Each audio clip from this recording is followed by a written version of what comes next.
우리 옆에 분들에게 참 잘 오셨습니다. 보고 싶었습니다. 인사했으면 좋겠습니다.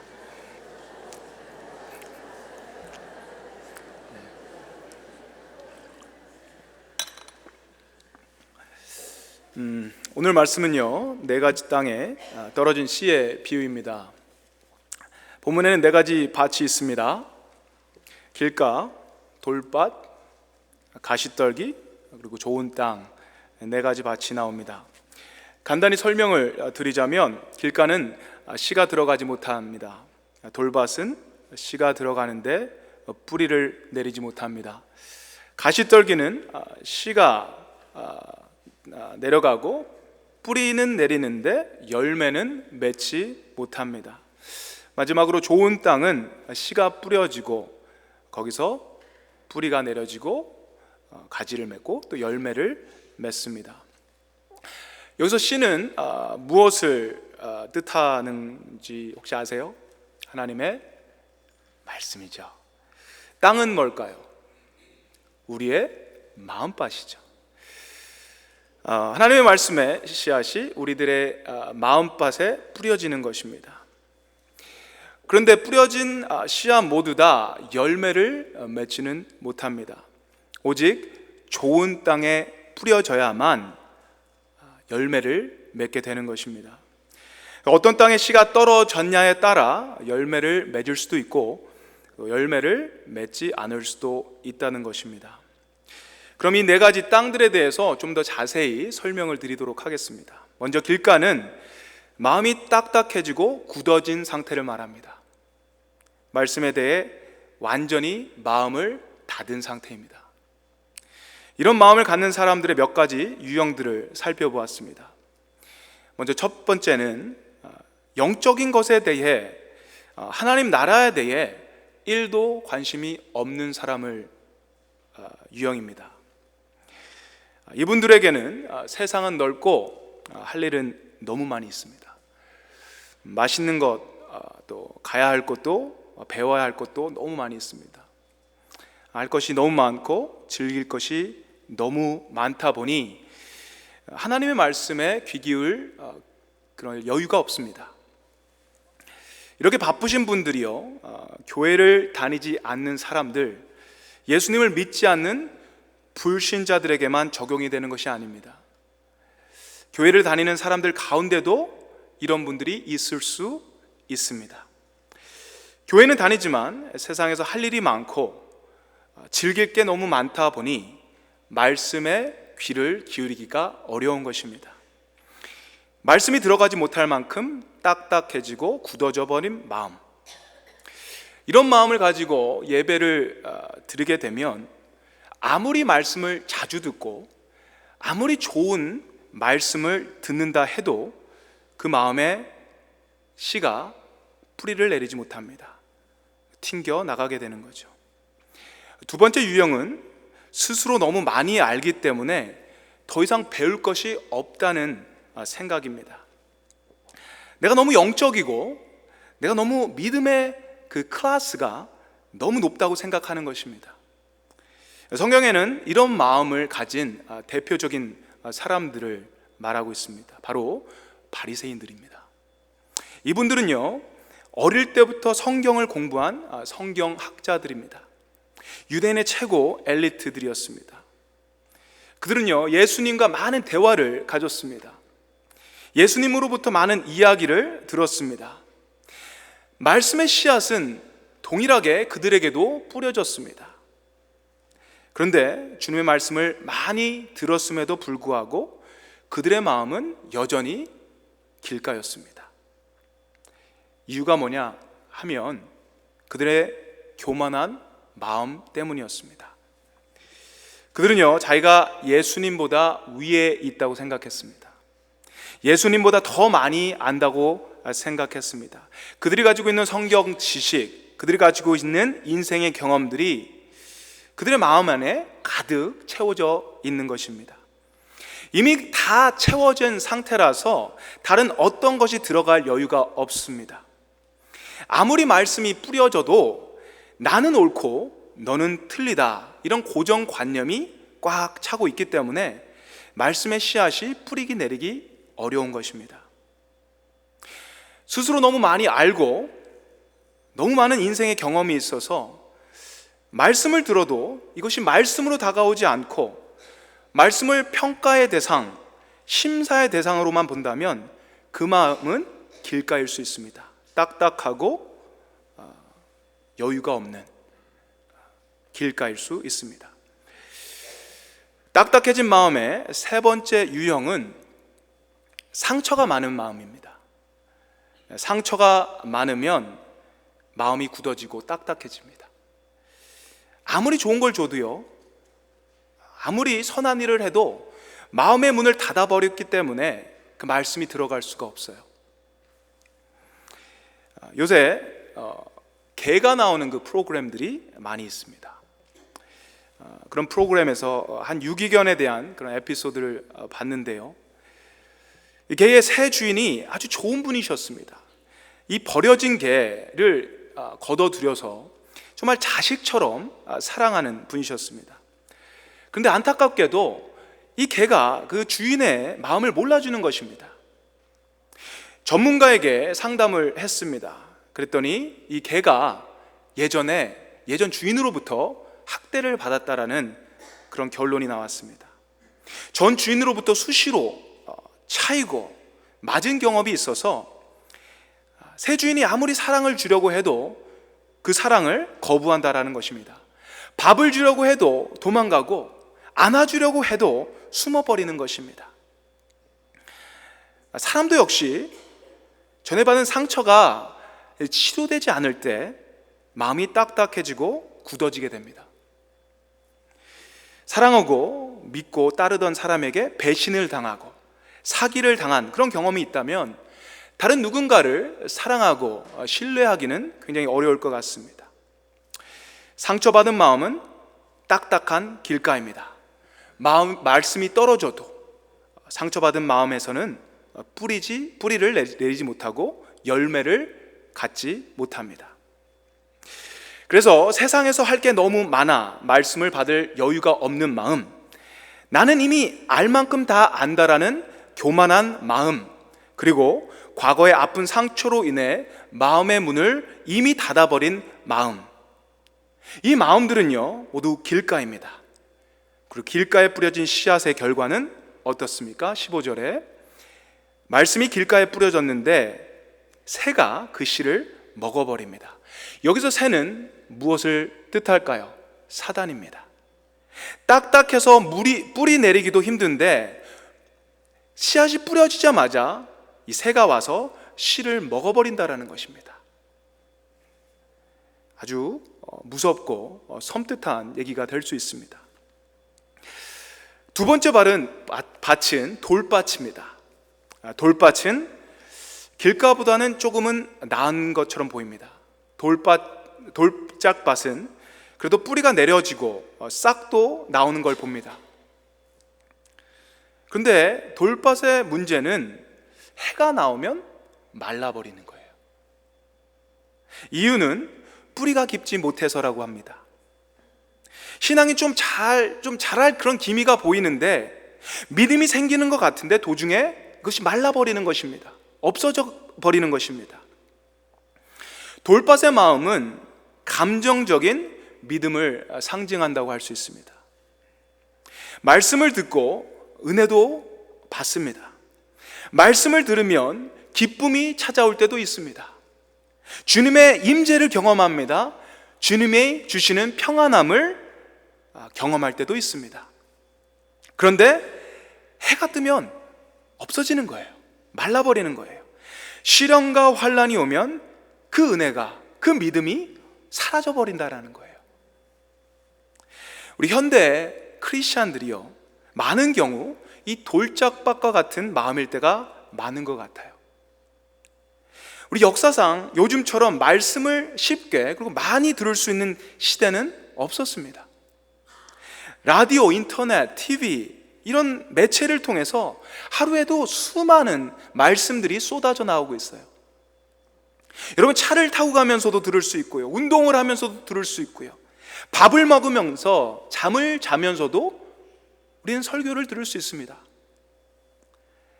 설교를 많이 듣는 것은 참 좋은 일인 것 같아요. 그런데 우리가 착각해서는 안 되는 것이 있습니다.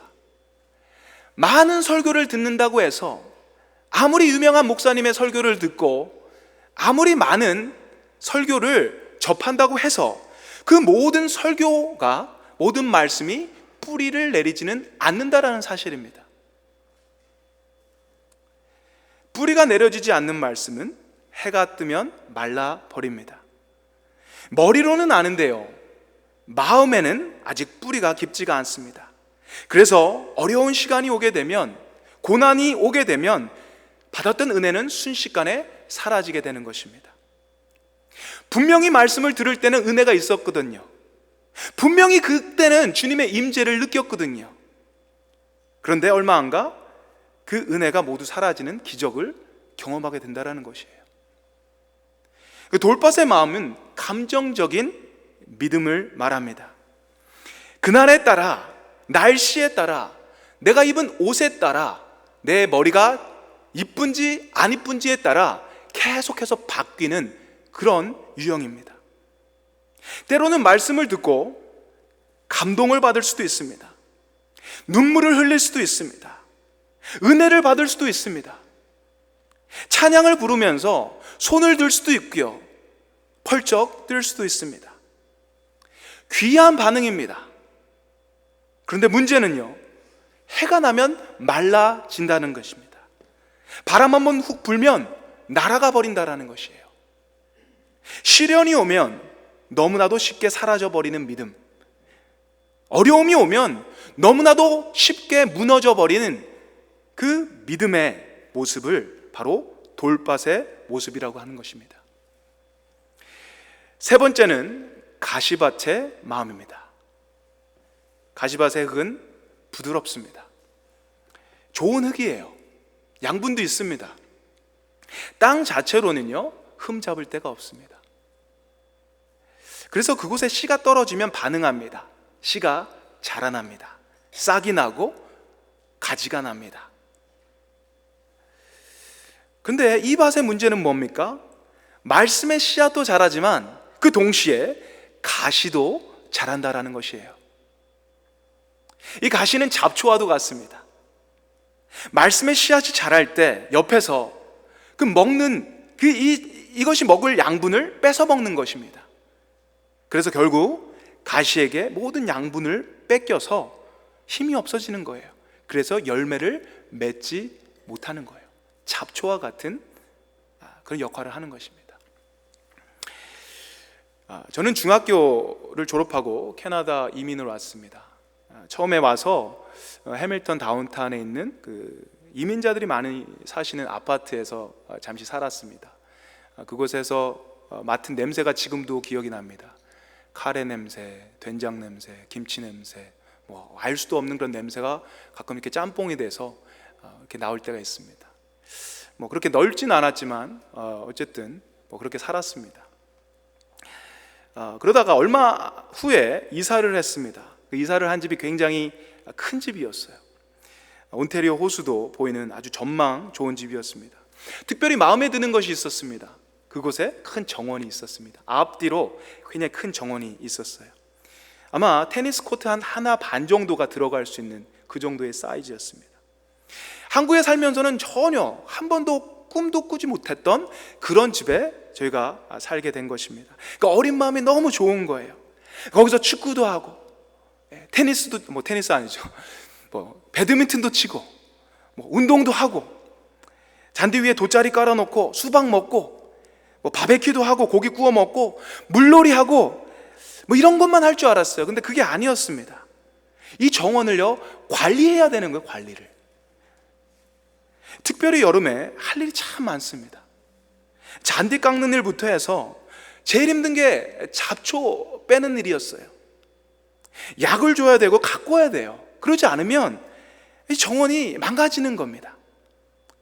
가만히 일주일만 놔두게 되면요, 이게 엉망이 되는 겁니다. 금방 잡초가 무성해지면서 잔디밭이 아니라 잡초밭이 되는 것이에요.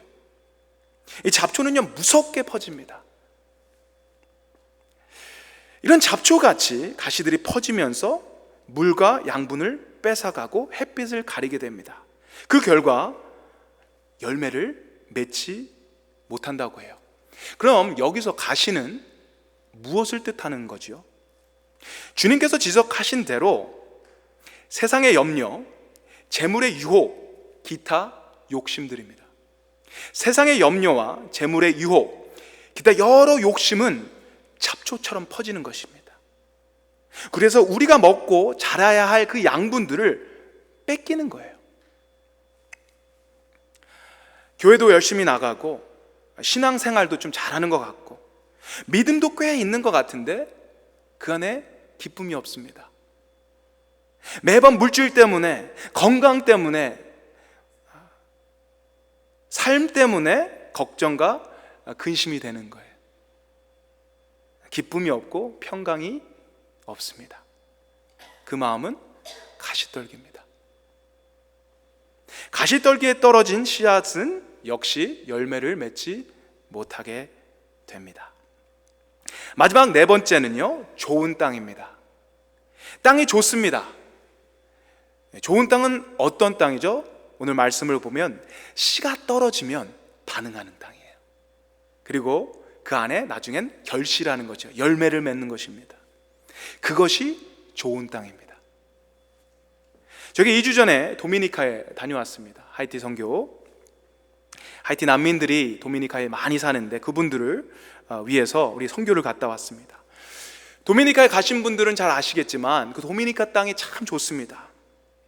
하이티 난민들이 주로 이 시골 농장에서 이 땅을 경작하며 삽니다. 땅이 너무 좋아서요, 이분들이요 3모작, 4모작씩 한다고 해요. 1년에. 땅이 좋으니까요 금방금방 뿌리를 내리고 싹이 나고 열매를 맺는 것입니다. 그냥 신기해지기만 하면 좋은 열매를 금방금방 맺게 되는 것입니다. 오늘 제목처럼 좋은 씨가 뿌려지고 좋은 땅에, 좋은 씨가 좋은 땅에 뿌려질 때 좋은 열매가 맺혀지는 것입니다. 너무나도 당연한 공식이죠. 이런 좋은 밭에 씨를 뿌리는 것은 참 즐거운 일인 것 같아요. 제가 농부라도 이건 정말 기쁘고 즐거운 일입니다. 행복한 일입니다. 열매를 볼 수 있는 거잖아요. 금방금방. 오늘 본문에서는요, 농부가 어떻게 이 씨를 뿌렸냐는 어떤 테크닉적인 부분을 얘기하지 않습니다. 위로 뿌리던, 아래로 뿌리던, 옆으로 뿌리던, 굴러서 뿌리던, 뿌려지면, 이 좋은 땅에 뿌려지면 뿌린 대로 거둘 수 있는 것입니다. 정말 이런 밭에서 농사를 하는 것은 행복할 것 같아요. 이런 목사도 마찬가지입니다. 설교를 하는 목사들도, 목사님들도 마찬가지예요. 이런 좋은 밭에서 말씀을 전할 때 기쁩니다. 행복합니다. 이런 마음밭이 있는 분들에게 말씀을 전할 때 제가 힘이 나는 거예요. 제가 오히려 은혜를 받는 거예요. 이런 분들에게 말씀을 전할 때는요, 설교하는데 부담이 전혀 가지 않습니다. 요새 담임 목사님 지금 청빙 과정 속에 있습니다. 목회자들이 돌아가면서 설교를 하고 있습니다. 매주 이 설교자가 바뀌죠. 혹시 이런 마음이 드시는 분들이 계실 것 같아요. 누가 잘하나? 누가 더 은혜가 있나? 누가 더 재밌게 말씀을 잘 전할까? 누가 더 준비를 많이 했나? 그런데요, 우리 마음이 좋은 땅이 되면요, 여러분의 마음이 좋은 땅이 되면 이거 상관없는 거예요. 누가 전해도 열매를 맺는 것입니다. 이단이 아닌 다음에야 말씀이 전해지면 열매를 맺는 건 당연한 것입니다. 마음밭이 좋은 분들에게는요, 이런 자세가 있어요. 이미 나는 은혜를 받기를 원합니다. 마음이 열려있는 이 자세가 있습니다. 그래서 마음이 뿌려지면 그대로 반응을 하게 됩니다. 그리고 후에 예배뿐만 아니라 삶 속에서, 그들의 말 속에서, 그들의 행동 속에서, 관계 속에서 아름다운 선한 열매들이 일어나게 되는 것입니다. 그 사람을 통해서 많은 사람들이 주님을 알게 되고 주님의 은혜를 알게 되고 선한 영향력들이 30배, 60배, 100배 퍼지게 되는 것입니다. 자, 4가지의 밭이 나왔습니다. 길가, 돌밭, 가시덤불, 그리고 좋은 땅. 이들 중에 하나님이 원하시는 땅이 어떤 땅인 것 같아요? 당연히 좋은 땅이겠죠.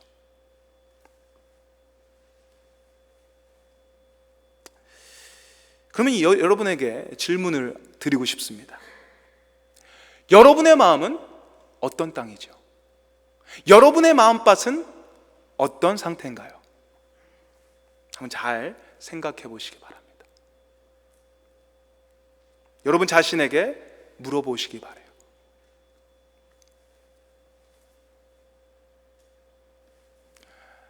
그리고 한 가지 더 질문을 드리고 싶습니다.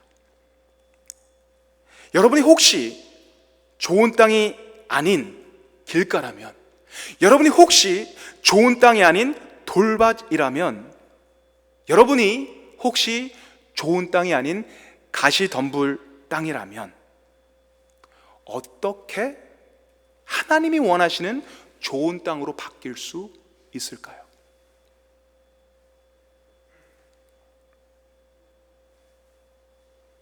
하나님은 여러분이 좋은 땅이 되시길 원하십니다. 하나님은 여러분이 열매 맺는 그런 땅이 되시기를 원하십니다. 그렇다면 우리가 어떻게 그렇게 될 수 있냐는 거예요.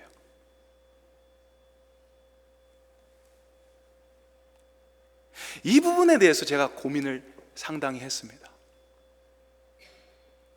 어떻게 하면 하나님이 원하시는 좋은 밭이 될 수 있을까? 고민을 한 이유가 뭐죠? 저 자신도 역시 좋은 땅이 아닐 때가 정말 많거든요. 이 부분에 대해서 고민을 했어요. 어떻게 하면 그렇게 될까? 고민을 하다가 자연스럽게 오늘 본문 말씀 다음에 나오는 스토리에 눈이 가게 되었습니다. 마가복음 4장 35절에서 41절까지 말씀입니다. 우리 한번 같이 읽어봤으면 좋겠습니다.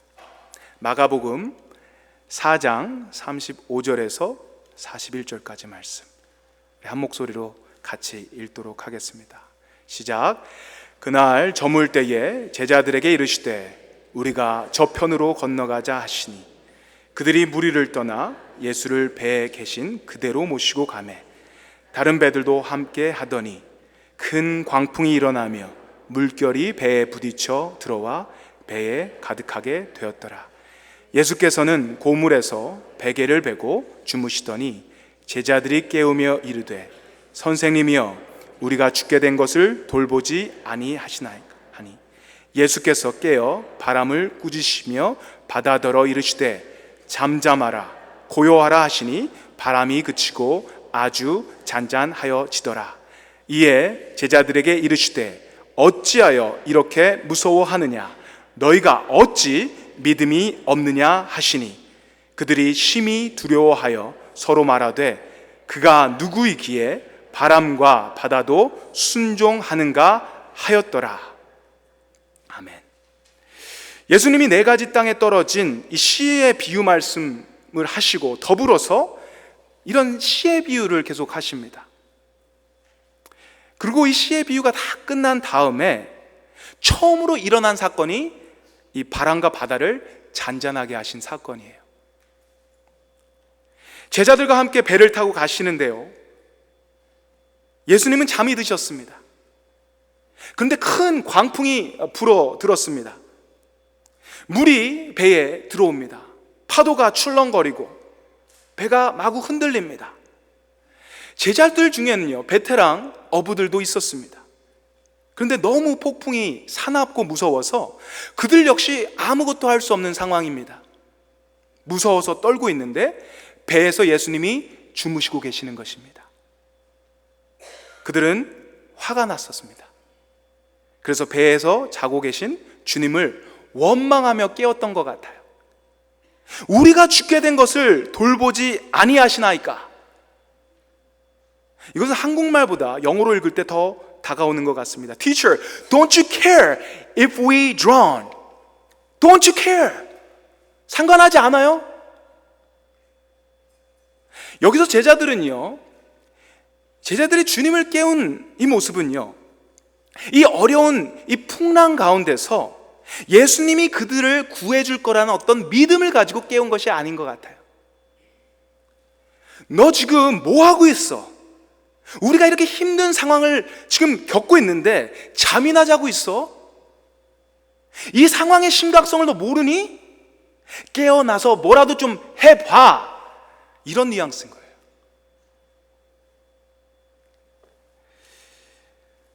그때 주님이 일어나셨습니다. 그리고 바람과 바다를 잠잠하라고 명하십니다. 그랬더니 바람과 바다가 고요해집니다. 그리고 나서 제자들을 보시며 이 말씀을 하신 거예요. 어찌하여 이렇게 무서워하느냐? 너희가 어찌 믿음이 없느냐? 꾸짖은 거예요. Why are you so afraid? Do you still have no faith? 아직도 너네 믿음 없니? No faith?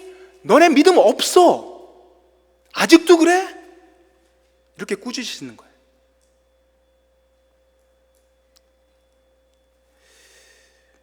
여러분 생각해 보세요. 이분들은 제자들 아닙니까? 가족을 버리신 분들이에요. 재산을 버리신 분들입니다. 모든 것을 버리고 예수님을 쫓아간 사람들이란 말입니다.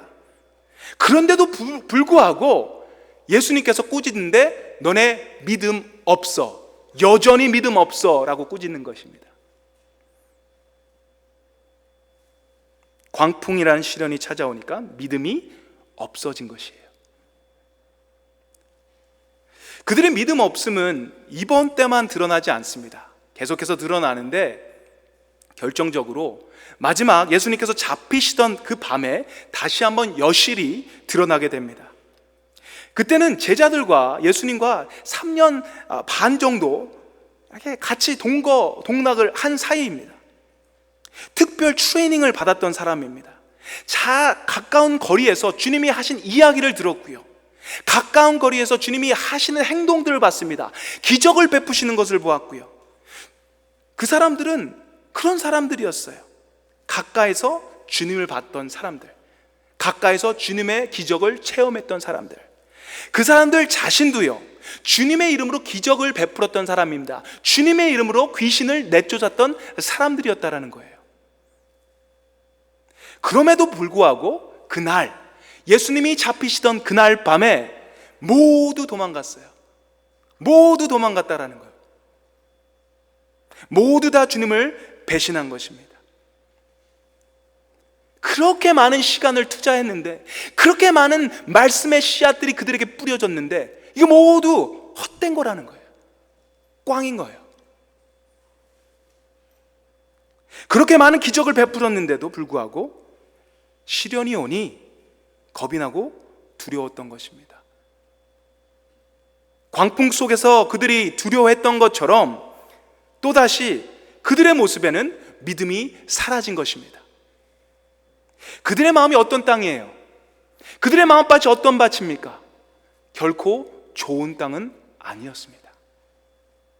길가, 돌짝밭, 가시덤불, 열매를 내지 못하는 그런 마음밭이었다라는 것입니다.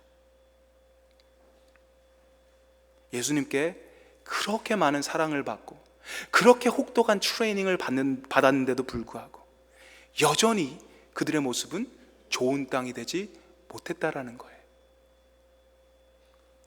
이게 우리한테 딜레마죠. 제자들도 그렇게 했는데 마음밭이 변하지 않았어. 우리는 어떻게 하라는 거예요? 나는 그러면 어떻게 하라는 거예요?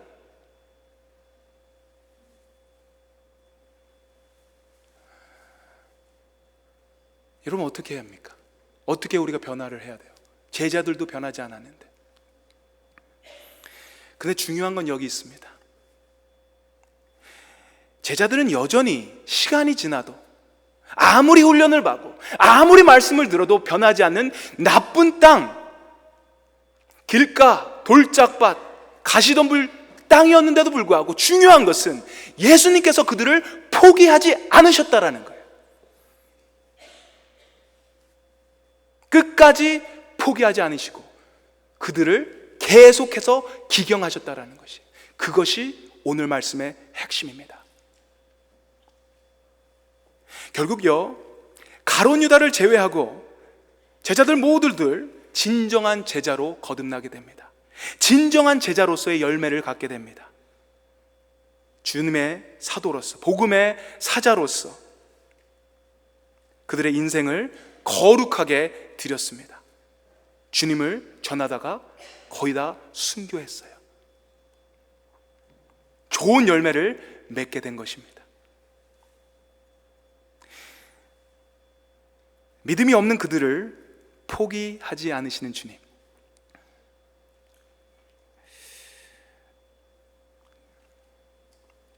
오늘 제가 꿈을 하나 꿨는데 내가 이 말씀을 드릴까 말까 고민하다가 드리도록 하겠습니다. 저는 꿈을 잘 안 꾸는 사람이에요. 꿈을 꾸면 그냥 잊어버립니다. 그래서 꿈을 기억하는 꿈이 없어요. 거의 없어요. 근데 오늘 아침에 꿈을 꿨는데 꿈이 기억나는 거예요. 어떤 꿈인지 가르쳐 드릴게요. 제가 아마 어디를 갔어요. 섬 같아요. 선교를 간 것 같아요. 거기에는요, 제가 도미니카 선교사님인 신년재 선교사님도 같이 있었습니다. 근데 막 다니다가 어떤 방으로 제가 들어갔어요. 아주 좀 껌껌한 방인데요, 그때 할머님 한 5, 6분들이 같이 이렇게 따라오셨어요. 저는요, 할머님들을 굉장히 좋아합니다. 가면 인사드리고 싶고요, 손잡아 드리고 싶어요. 너무너무 좋아해요. 근데 이분들은 제가 그렇게 할 만한 분이 아니었어요. 굉장히 좀 이상한 분들이었습니다. 옷을 입었는데요, 무슨 한복 비슷한 걸 입고 어떤 분들은 안테나 같은 걸 이렇게, 그래서 모이더니 갑자기 이렇게 뛰시는 거예요. 뭐 구슬하는 것 같기도 하고 뭔가 이상한데, 그 중에 한 분이 저를 이렇게 싹 보는데, 그 얼굴이 지금도 생생하게 생각해요. 그 할머님께서 저를 쓱 보는데 그게 너무 기분이 나쁜 거예요. 싹 웃으면서 싹 보는데, 이게 뭔가 있구나. 그 꿈속에서 제가 한 게 뭔지 아세요? 내가 왜 이게 나오는지, 그게 꿈에서 기억이 나요. 이러고서 기도를 했어요. 내가 왜 이렇게 했는지, 십자가 뭐 이런 거겠죠. 물러가라. 그러면 기도를 막 했습니다. 옆에 신년재 선교사님도 나랑 같이 기도를 하는 거예요. 막 이러면서 막 기도를 하는 거예요. 저도 막 뛰면서. 뭔가가 있는 거예요. 영적 전쟁이 일어났는지 뭔지 모르겠지만 너무 무서우니까 할 수 있는 게 이거예요. 그래서 막 한 거예요. 근데 이게 다가 아니에요. 그 다음에 씬이 바뀝니다. 제 방으로 들어갔는지 어떤 숙소로 들어갔는지 신현재 선교사님하고 헤어지게 돼요. 신현재 선교사님은 이제 헤어집니다. 어디로 가십니다. 저 혼자 그 방에 남아있는 거예요. 근데 거기 혼자 남아있는 그때 그 쓸쓸함, 외로움, 두려움, 이게 싹 들어오는 겁니다. 그때 너무 무서워서 제가 깼어요. 이게 기억이 나요. 오늘 아침에 너무나도 신선한 꿈이 내게 있는 겁니다. 저는요, 이게 특별한 계시다 뭐 이런 걸 얘기하는 게 절대 아닙니다. 제가 말씀드리고 싶은 건 제 안에 믿음이 있는 줄 알았는데 믿음이 없다라는 거를 말씀드린 거예요. 무서운 상황이 왔을 때 제게 믿음이 있는 줄 알았는데 무서웠다라는 거예요. 너무너무 무서웠다라는 거예요. 그 말씀을 여러분들에게 쉐어하는 거예요.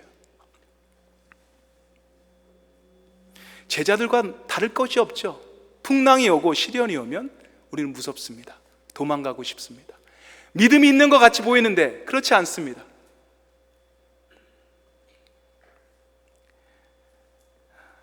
그런데도 불구하고 좋은 땅이 아닌 나 같은 사람, 길가 같은 사람, 돌짝 같은 그런 밭이 있는 그런 사람을 주님은 여전히 포기하지 않으신다는 거예요.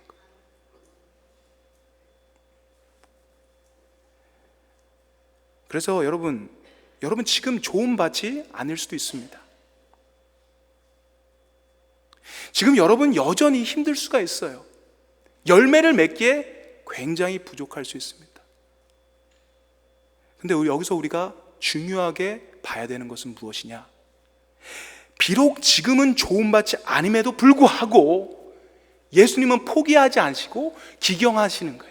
계속해서 일하시는 거예요. 언제까지? 좋은 밭이 될 때까지, 열매를 맺으실 때까지. 그것이 우리 주님이시라는 것입니다. 그것을 우리가 겸손하게 인정할 때 우리는 좋은 밭으로 가는 하나의 스텝을 띄는 것입니다. 여러분이 아무리 딱딱한 길가 같고 돌짝밭 같고 가신덤불 그 모든 가시에 뒤덮여 있더라도요, 주님은 포기하지 않으시고 여러분의 돌을 옮기십니다. 땅을 깎습니다. 가시 덤불을 해치십니다. 잡초를 뽑으십니다. 이런 그 사실을 믿고 주님을 의지하고 나갈 때 우리의 마음은 어느 순간 열매를 맺는 아름다운 옥토, 아름다운 땅으로 바뀌게 될 줄 믿습니다. 이 시간 우리 한번 다 자리에서 일어났으면 좋겠습니다. 우리 찬양으로 하고 우리 잠깐 기도했으면